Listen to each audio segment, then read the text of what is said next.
คือความลังโบราณใดอดทนบ่ได้หักหลายก็ยังหวาน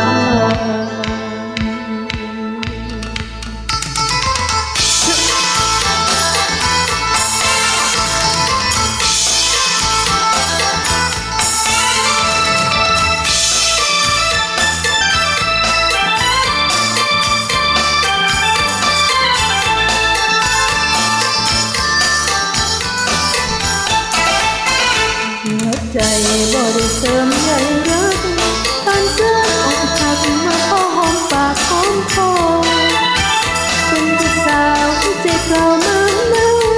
ชีวิตทุกวันอยู่ได้ด้วยการนอนไม่เอาอย่างไรกับคนหัวใจดอกสั่งหัวมันออกคือของขวัญประจำใจทุกที่ใส่สภาพใจที่โกเก็บตัวเพื่อรอสู้ที่บอกคนหูความหมายคนเราใส่งงทุกเมื่อแต่เยื่อที่ดำเหมือนคนนำสมัยทางเก่าก็ทิ้งที่เจ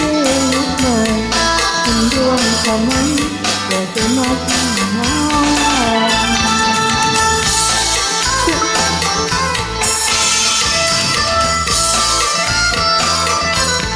โบราณสีดำตลอดโบราณสีดำตลอดน้ำใจคิดทอดอยู่ในความจำโลโซโบราณสีดำโลโซโบราณสีดำแต่รักประจำจากคนว่าจริง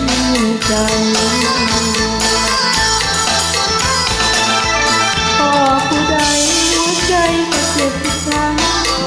ปวดจังเจ็บแล้วจางเป็นฉันสาวโลโซซึ่งเขาที่เศร้าใจขอแต่ผู้ชายที่นั้นใจขึ้นประจำขอแต่ผู้ชายที่นั้นใจขึ้นประจำ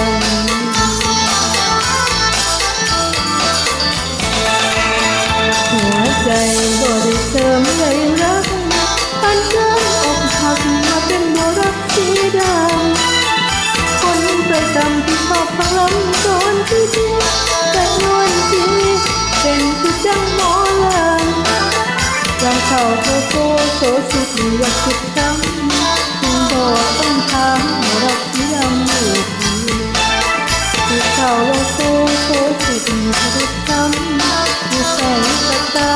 รักที่ดำ